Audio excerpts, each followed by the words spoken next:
Hey guys, hope you're doing okay. I'm here to share a little message with yourself about in relation to jam, about fruit.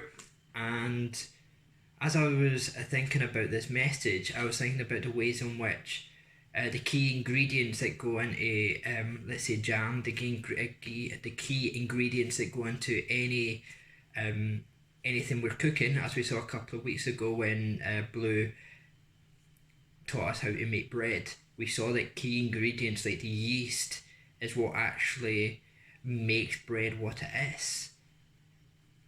As Christians, what yeast, as I shared a couple of weeks ago, do we have in our life?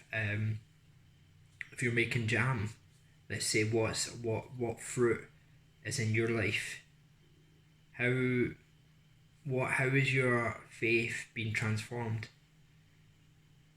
If you believe that you're at the starting line of your faith, great. Like how or what areas do you want to hear God speak into? What areas do you feel that God may have let you down in, and you're questioning and querying? May I say that if you are questioning and querying, reach out to Brian, Abler, or myself, and or on our Zoom calls, just and we can have a conversation about that and what that looks like. Because as a Christian, it can be challenging, especially in a world that we live in a circumstance in which we're currently walking in, and so in this day. Now, if you've been a Christian for years, then that's great. Now, what fruit do you feel as God has given you that you want to invest in? When I first became a Christian, there's a few areas of my life that I believed that that needed to be transformed. There's a few things in my life that I felt was unbearable and in some cases unlovable. I believe that when we spend time with God, what He does is He invests in us. And the great thing about relationship is that it's a two-way thing. So when, for example, with my wife Zoe, what we found is communication has become slightly more challenging now that we're married, we're living together, we're in each other's face all the time. Now, when communication is difficult, you don't just give up. What you do is you persevere.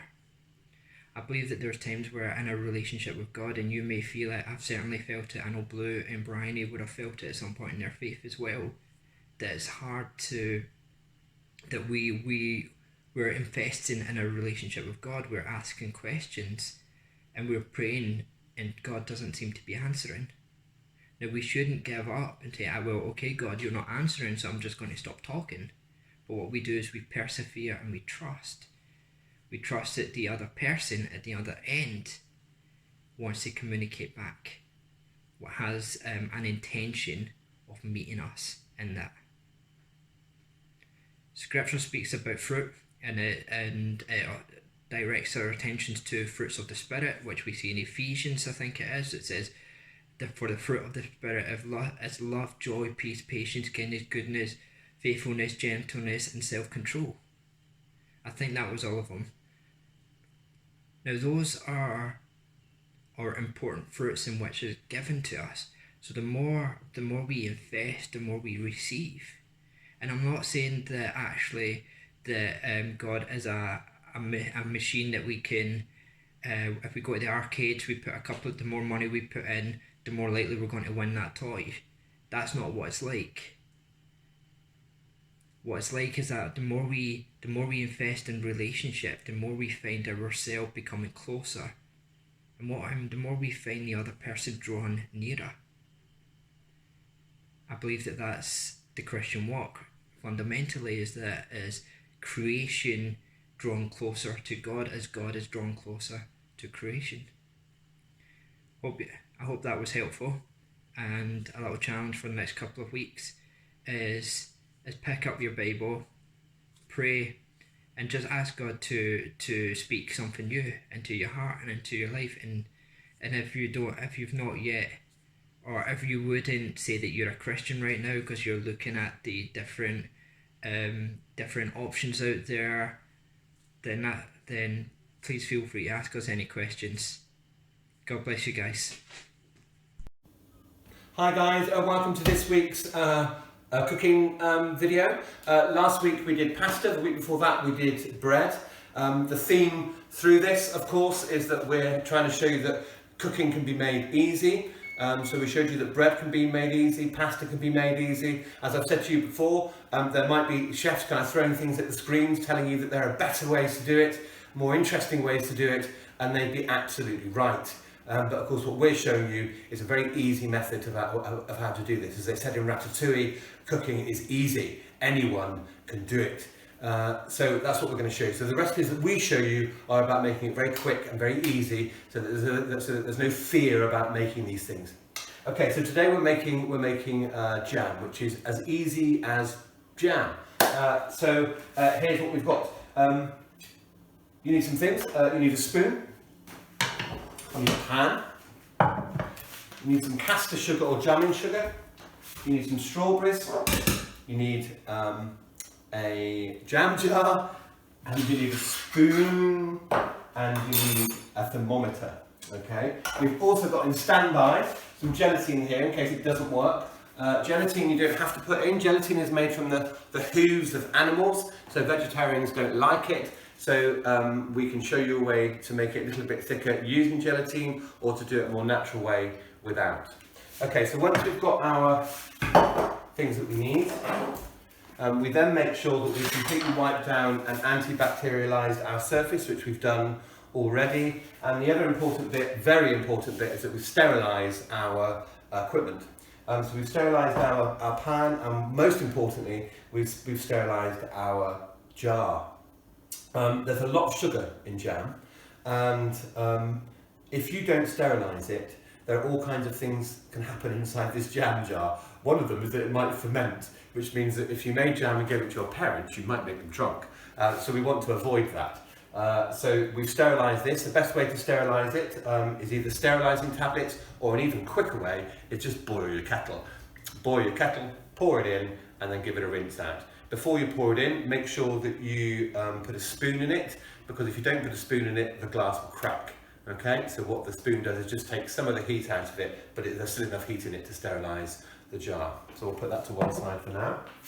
Okay, so we are going to heat this up, and when we make the jam, we're going to heat it up to a temperature of 105 or 220 degrees C. It's important that it's at that level, and there's a reason for that, because inside most fruits there are something called pectin, and pectin needs to be kind of brought alive, and it's brought alive by reaching a certain temperature, and it'll start to go thick, and that's what gives your jam its thickness, as does gelatine. So that's a tricky bit sometimes to get right, and some people put a little bit of gelatine in just to give it a bit of thickness if they can't maintain that. When you've got it to about 220, you'll just sort of leave it and bring it back down. Another thing I forgot to put in is a touch of lemon. So we do need a little bit of lemon in it. It's not so important because there's enough sugar in it to stop the fruit going brown, but usually when we're working with fruit, we always put a bit of lemon on it because it stops it from going brown. Okay, so we're going to put the hob onto quite high heat. I'm putting mine on about 9, because we want to bring it to the boil quite quickly, and then we want it to simmer for about 40 minutes. So we're also going to need a lid, actually. I think I've got here. Great.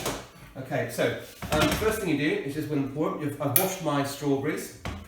I'm chucking them in like that. I'm putting in a tiny bit of water. Really a tiny bit. And then some sugar.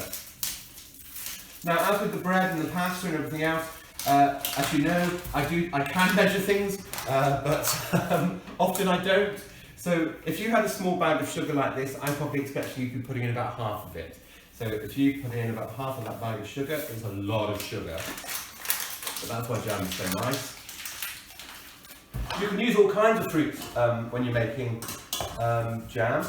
You can use orange, you could use limes even, you could use blueberries, red currants, blackberries, all kinds of things. What people often overlook as well, that you can do lots of savoury things. So you could do something like carrot and chilli, and you would do carrot and chilli not necessarily with your breakfast, but you might have it as a savoury preserve with your evening meal. So what we're doing now is we've got a little bit of the sugar water in with the strawberries, and we're just going to let that come to the boil. And when that comes to the boil, we're going to turn it down from 9 to about 2 and just leave that to simmer for about 40 minutes. I forgot to put some lemon in, a bit of lemon. And that's it. It's really, really easy.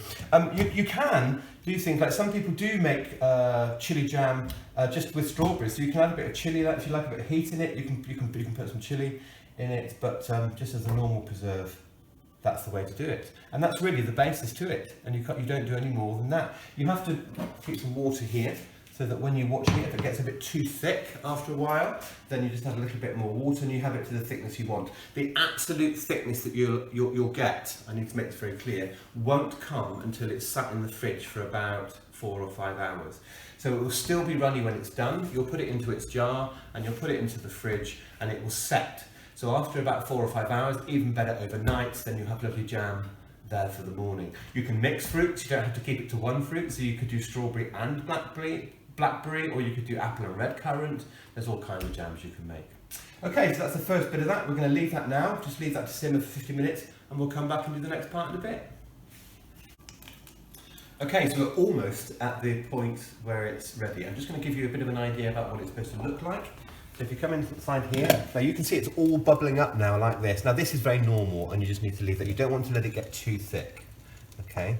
But that's pretty good at the moment. I forgot to mention that if you leave your strawberries whole, you'll get some nice thick. If you want a nice smooth strawberry jam, then make sure you cut it up, or when you're cut it up nice and small, or when you're boiling it, let it go to a mush. I like it when there's big thicks of chunks in it, so I tend to take it off the heat then. The other thing I've got to tell you that's very, very important is that hot, sticky jam is extremely dangerous. It's also very difficult to get off of things that you've got it on. The heat of it is very similar to melted plastic. So you can imagine what it does to you if you get any on you. So you need to be really careful with it. Equally, obviously, just be careful what you get round on your mum's cooker, because it's very, very difficult to get off, because it's set almost like hard plastic if you leave it too long and don't clean it off. So that's just a little bit of warning. So we're going to leave this about another 10 minutes or so, and we'll come back to it then.